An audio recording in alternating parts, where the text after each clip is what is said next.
Captain's Log, February 15th, 2016. Hope you had a great Valentine's Day yesterday. If you have a significant other, I hope you've spent a lot of time and had a great time with him or her. And now that we've gotten past the day where we celebrate love, today let's talk about vengeance and violence and murdering people.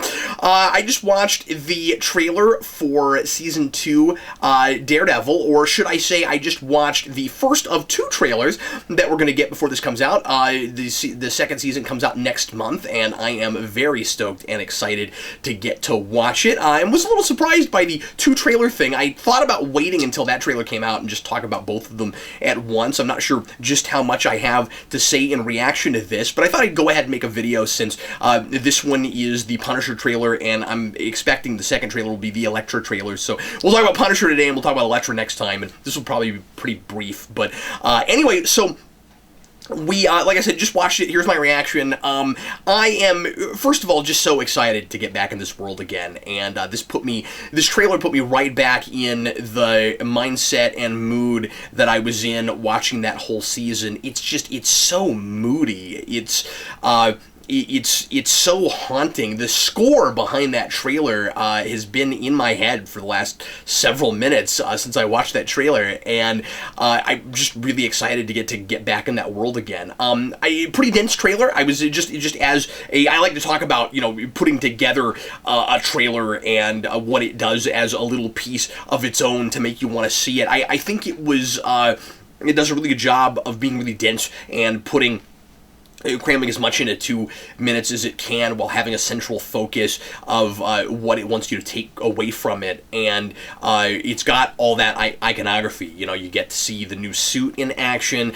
You get to see pieces of the Punisher's backstory. It's letting people know that if they're familiar with the Punisher, that this is going to be, or they're at least making you want to think that this is going to be very faithful to the source material. You see a carousel. You see a picture of the Punisher's family. If you're familiar with Frank Castle, you'll recognize some of these things. I imagine if I don't know if Vince is keeping up with the show, but I imagine that if he sees this trailer, he will be giddy about some of the stuff that's there. You get a sense, of course, of who the Punisher is in relation to Daredevil, and even the close-ups on his face tell you a lot about the difference between Frank Castle and Matt Murdock. That Matt Murdock is a guy who feels a lot. He can't help it. He allows himself to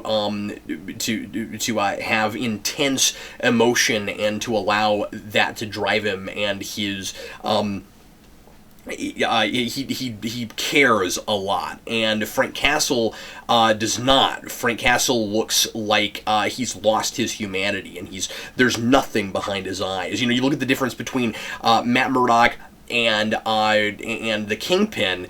And the Kingpin also heavily feels, but is also missing something. And you could make the argument, of course, that Matt Murdock is also missing something. And then you look at Frank Castle, and it's like there's just nothing there at all. He's a blunt instrument. He feels like he has to become a force of nature in order to punish, because that's what he's about. The people that did the people that destroyed his family and ruined his world. And so it's in the trailer, he talks about it like it's about making the world a better place, where he says that Matt Murdock is, you know, Daredevil is a half measure, and he's come in to finish the job. But of course, when you just look at him, just what's the emptiness in his eyes, my big question is going to be, is he really trying to solve a problem, or for him, can the problem ever be solved? Because, of course, he can never bring his family back. So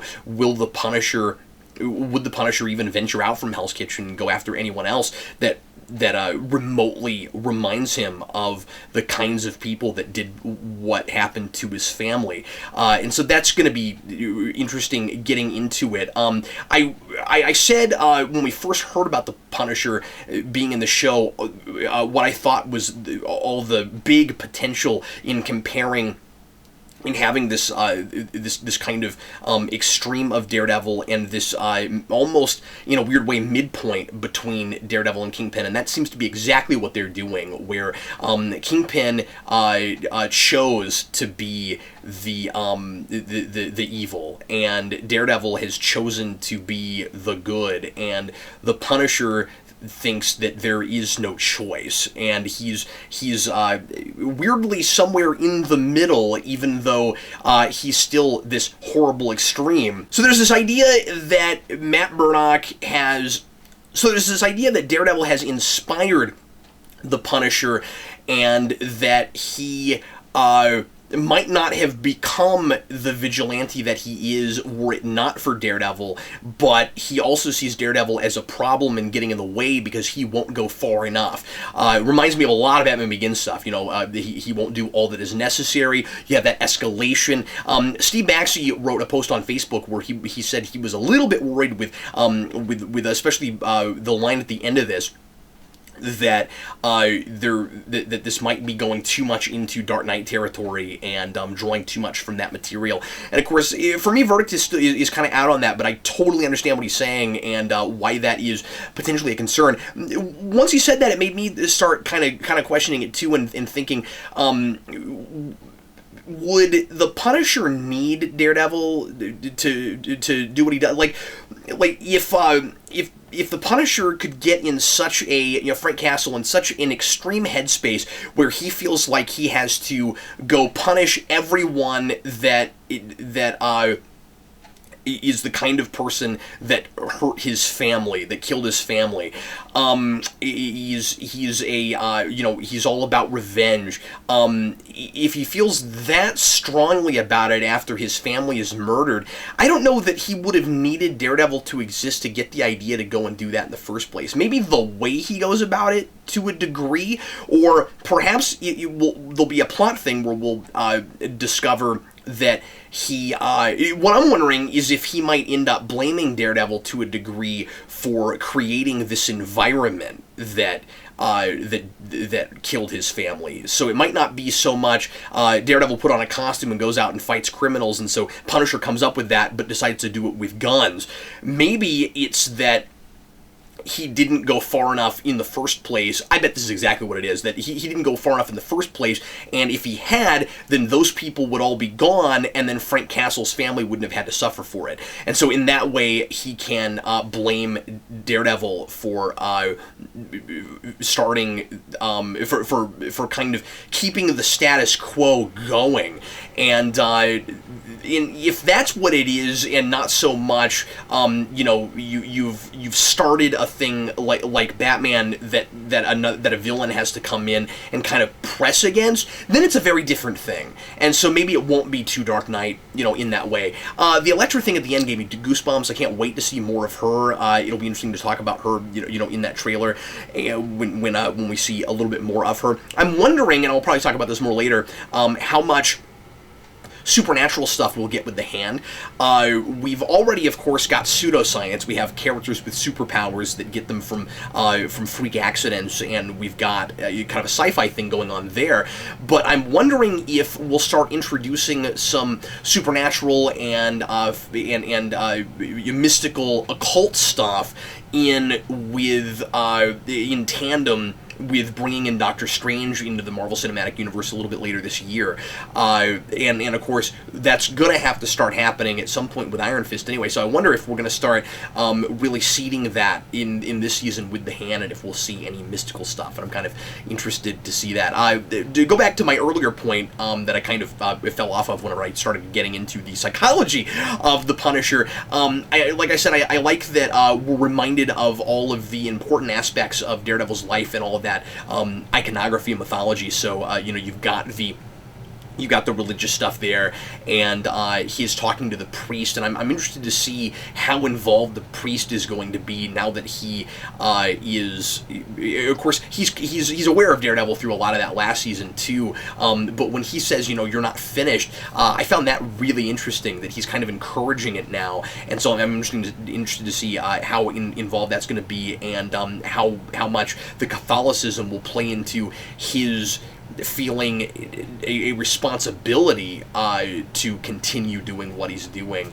And anyway, I don't have a whole lot else to say about it, but as I said, it just put me back in the mood for that show again, and I'm really excited to just get back in there and watch it again. And if I can find the time, I want to rewatch season 1 before I get into 2. I've seen it 1.5 times, so I would like to go back and revisit that, and I'm sure that that will spark my imagination and make me come up with a whole bunch of other things that to speculate about that new season. But I'm very excited about it, and it looks like it's very much going to be building on all of the themes that we were dealing with in that first season and continue on with them, as opposed to hopefully feeling like we had this really solid first season and then where do we go now. Certainly does not feel like a show that would lose direction after a first season, and I think they did a really good job of not putting all their eggs in one basket in that first season, but still not pulling back too much to kind of tell a really small, who cares, just get the ball rolling, do the origin kind of story at the beginning. I also meant to mention that, and I think I've said this before too in a much earlier video, but I really want to see Stick's take on the Punisher, and I really hope that he's heavily involved here, or at least gets another. I think it would be really cool to parallel first season and just give him another episode, and maybe not have him be around a whole lot, but just be give him and Matt another episode where they kind of talk through things and maybe fight through things again. But the Punisher is kind of in some ways exactly what Stick thinks Daredevil should be, and that he goes far enough to take out the trash, so to speak, and he needs to be there. Anyway, thanks a lot for watching, and I will see you again for more videos a little bit later in the week. I am Captain Logan, and this concludes today's Captain's Log.